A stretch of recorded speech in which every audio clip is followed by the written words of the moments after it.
오늘은 주님의 탄생과 목자들의 경배를 다루겠습니다. 먼저 1절에서부터 이야기하는 것처럼 시대적인 배경을 살피겠습니다. 로마 황제 가이사 아구스토가 인구조사의 명령을 내렸습니다. 자, 이것은 학자들에 따르면 세금을 부과하려는 목적에서 이렇게 한다고 이야기를 합니다. 가이사 아구스토는 누군가 하면은 로마의 제1대 황제입니다. 자, 그는 유명한 줄리우스 시저의 조카 아들입니다. 당시 유대는 시리아 지방에 속해 있었습니다. 시리아의 한 지방으로서 관리가 되고 있었던 것이죠. 이때 시리아의 총독은 귀레뇨였습니다.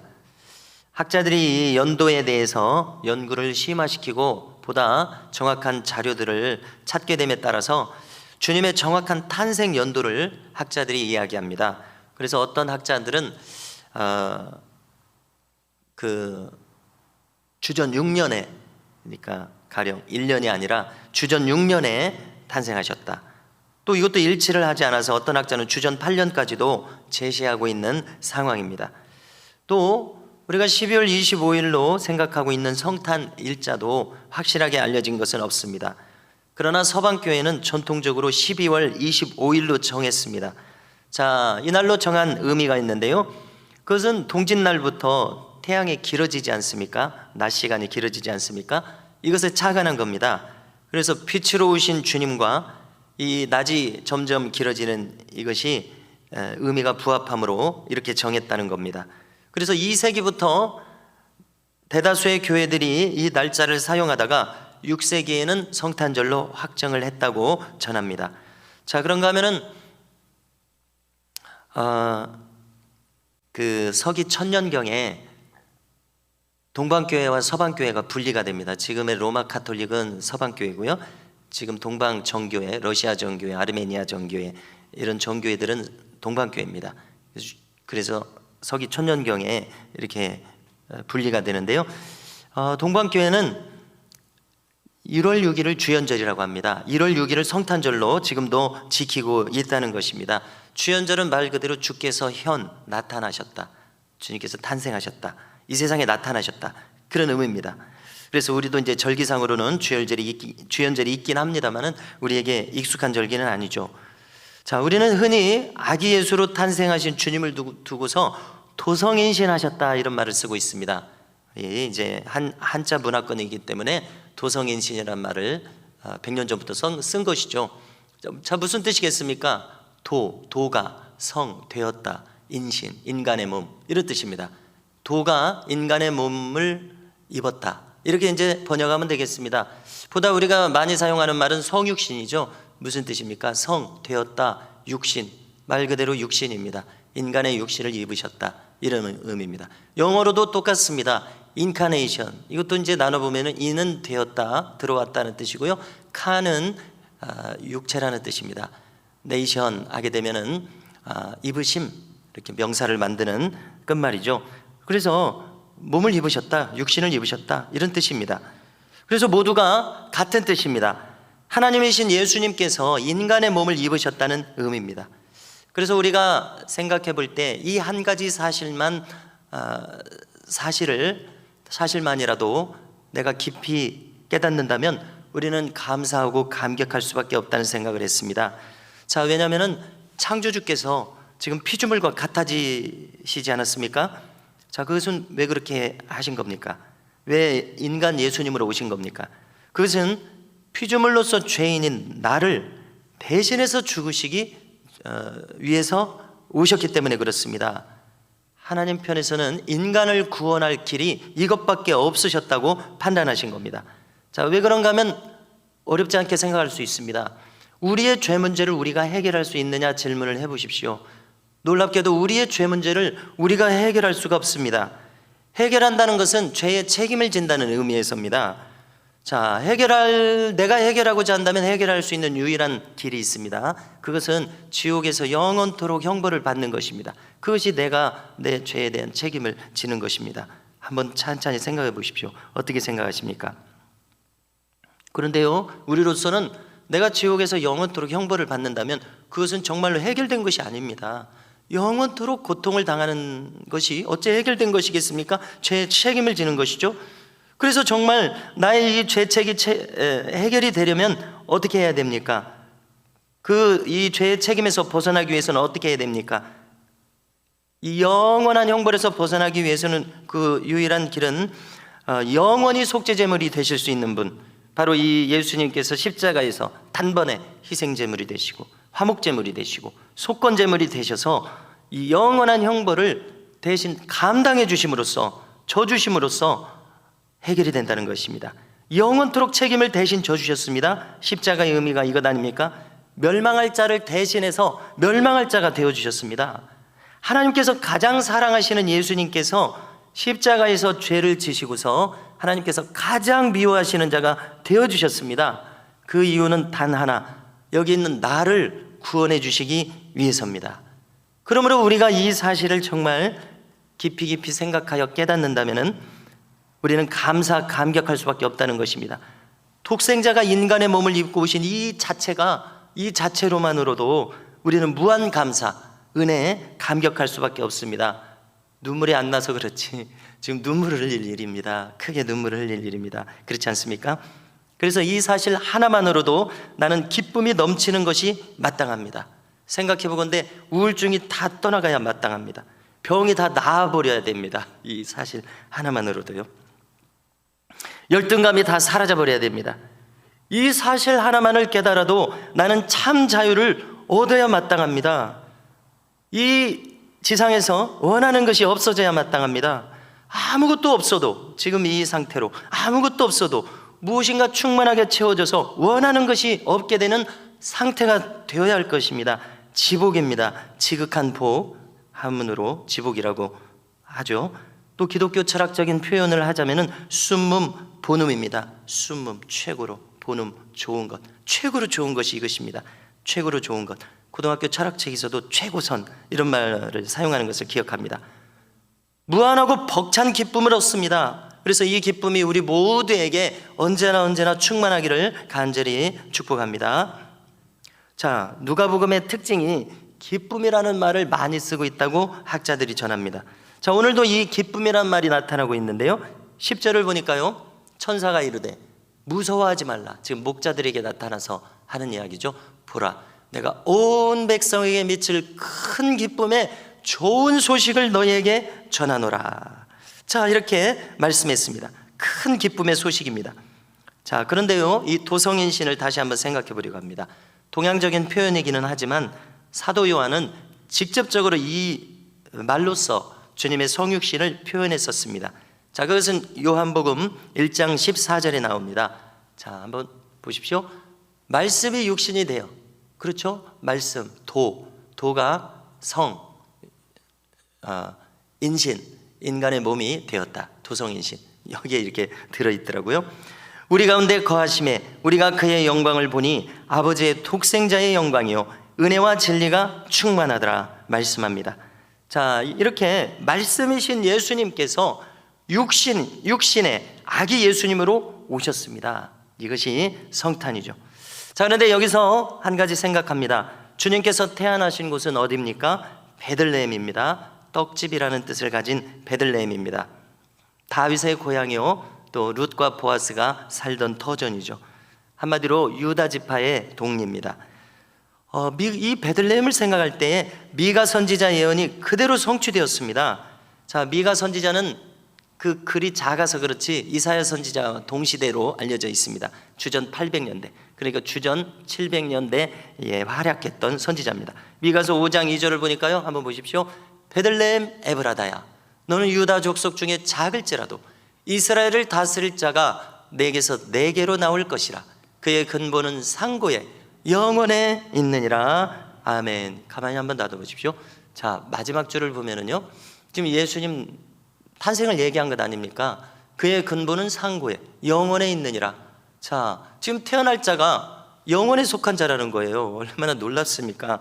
자, 이런 말을 하나님께서 주시지 않으면 어떻게 인간이 이런 것을 생각해서 말할 수가 있겠습니까? 그의 근본은 상고에 영원에 있다고 이야기합니다. 정말 기가 막힌 표현이며 예언입니다. 자, 마리아와 요셉이 이제 호적을 하기 위해서 베들레헴에 방문했습니다. 그런데 수많은 다윗의 자손들도 베들레헴에 지금 호적하러 왔습니다. 그래서 집집마다 다, 큰 동네는 아니지만 집집마다 다 방이 가득 차서 숙소를 얻지 못했습니다. 오늘 말씀에도 여관에 있을 곳이 없음이로라. 그런데 아시는 것처럼 해산할 날이 다 찼습니다. 그래서 아기 예수님을 낳았습니다. 그런데 누일 곳이 없습니다. 그래서 할 수 없이 어떻게 했습니까? 마구간 구유에 누일 수밖에 없었습니다. 그래서 우리가 생각할 때 독생자이신 하나님의 아들, 하나님의 본체이신 예수님께서 인간 세상에 오셨는데 누울 곳이 없으셔서, 자, 이 짐승의 구유란 어떤 곳입니까? 우리가 시청각을 활용해 보면은요, 냄새나고 더러운 곳입니다. 그렇게 낭만적인 곳이 아니죠. 더러운 곳입니다. 마구간의 구유, 말밥통입니다. 자, 마소의 꼴 위에서 잠을 청해야 했던 바로 그곳입니다. 자, 이 장면을 한번 생각해 보면은요, 첫 번째로 여관에 있을 곳이 없었습니다.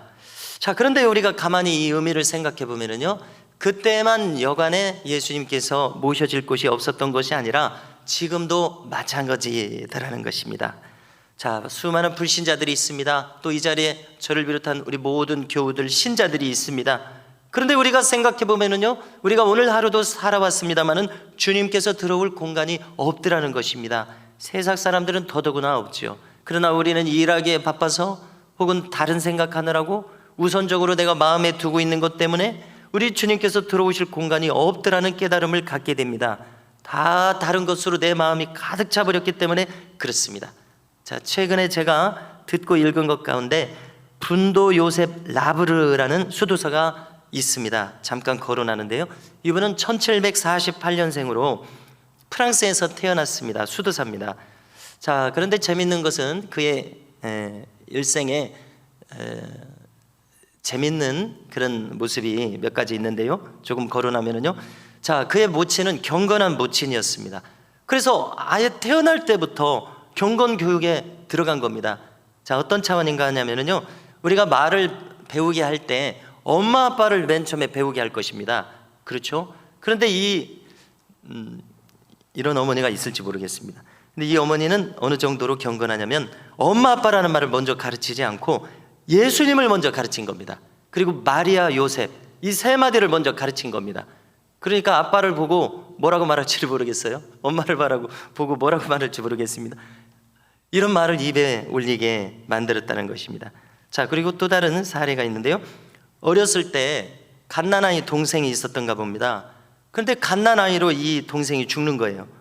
그랬더니 어려서부터 예수님으로 가득 찬 이 분도 요셉 라브르가 이 죽은 동생에다 대고서 이렇게 이야기를 했다는 겁니다.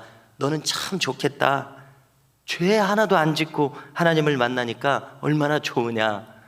나도 너처럼 죄를 안 짓고 하나님을 만나고 싶다. 이런 말을 했다는 거예요. 정말 믿기지가 않을 정도죠. 자, 또 한 가지가 더 있네요. 엄마랑 장을 보러 갔습니다. 근데 이제 엄마가 물건값을 막 깎는 겁니다.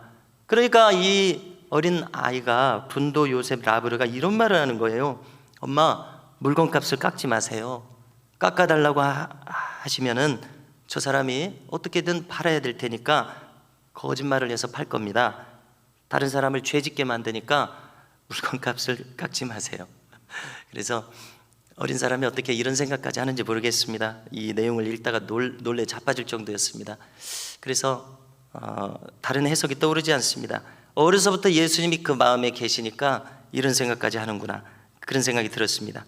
요점이 이것입니다. 어려서부터 그의 마음속에 예수님이 들어오시니까 이렇게 하나님께서 기뻐하시는 마음이라고 생각하는 이런 마음을 가집니다.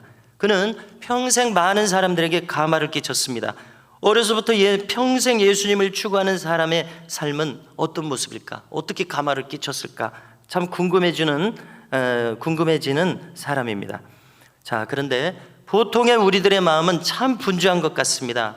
예수님 아닌 다른 것으로 가득 차 있으니까 나는 자연스럽게 어떤 인풋이 예수님이 아니니까 아웃풋이 뭐가 나옵니까?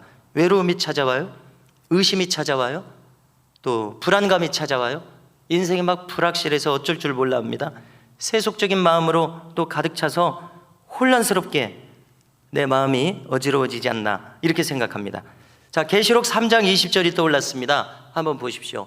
볼지어다 내가 문 밖에 서서 두드리노니 누구든지 내 음성을 듣고 문을 열면 내가 그에게로 들어가 그와 더불어 먹고 그는 나와 더불어 먹으리라. 아멘.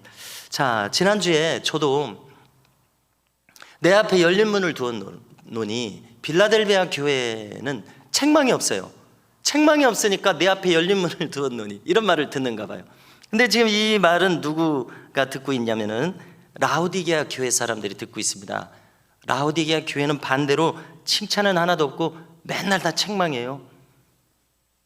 그 터키에서 가장 잘 사는 동네, 가장 부유한 교회, 사람도 많았는지도 모르죠.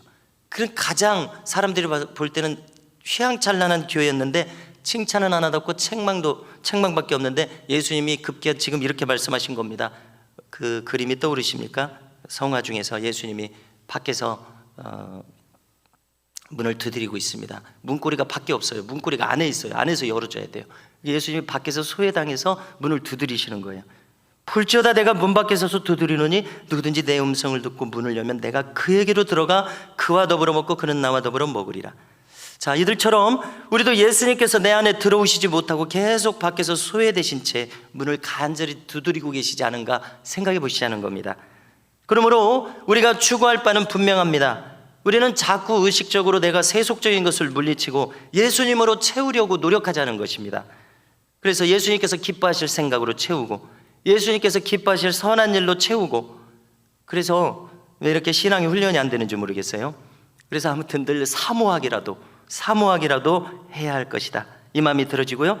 이 길밖에는 다른 길이 없음을 점점 확신하게 됩니다. 두 번째로 예수님은 말구에 오셨습니다. 여기는 낮고 천하고 더러운 것입니다. 그러므로 주님은 창조주이셔서도 그렇지만은 낮고 천대받는 것이 무엇인지 아시기 때문에 어떤 사람이라도 주님은 품으실 수 있다고 생각이 되어집니다. 어떤 병자도 그 마음을 아실 것입니다. 어떤 낙심한 자도, 어떤 소외된 자도, 어떤 죄인도 주님은 그 마음이 어떤 마음으로 지금 흘러왔고 작용하고 있는지, 해결책은 무엇인지 주님은 아실 것입니다. 그 고통, 그 방황, 또 어떤 부족한 자도, 죄인도 주님은 그 마음을 아시고 길을 아십니다. 어떻게 자유해야 하는지, 어떻게 그가 강해질 수 있는지, 어떻게 그가 충만해질 수 있는지, 그가 어떻게 기쁨을 되찾을 수 있는지 주님은 그 길을 아실 것이라는 것입니다. 몸소 낮은 것부터 다 경험하시고 아셨기 때문이라고 생각이 됩니다. 자, 그러므로 우리는 어떤 어려움이 있어도, 우리에게 어려움이 다 찾아오죠. 여러 가지 환난 풍파, 또 나의 죄악 때문에 스스로 어려움을 자초할 때도 있습니다. 그런 어떤 어려움이 있어도 우리는 어떻게 해야 됩니까? 예수님을 찾아야 됩니다. 어떤 흉악한 죄를 지었어도 우리는 거기서 나는 이제 끝났다, 나는 이제 죄가 나를 먹어버렸다, 이렇게 낙심하면 안 됩니다. 예수님께 달려가야 됩니다. 자, 이번 주 새벽의 주제가 다윗이었습니다. 이 다윗의 회복이 그렇게 이루어졌다고 생각을 하게 됩니다. 그는 나단 선지자가 말했을 때 어떻게 했습니까? 즉시 하나님께 무릎 꿇었습니다.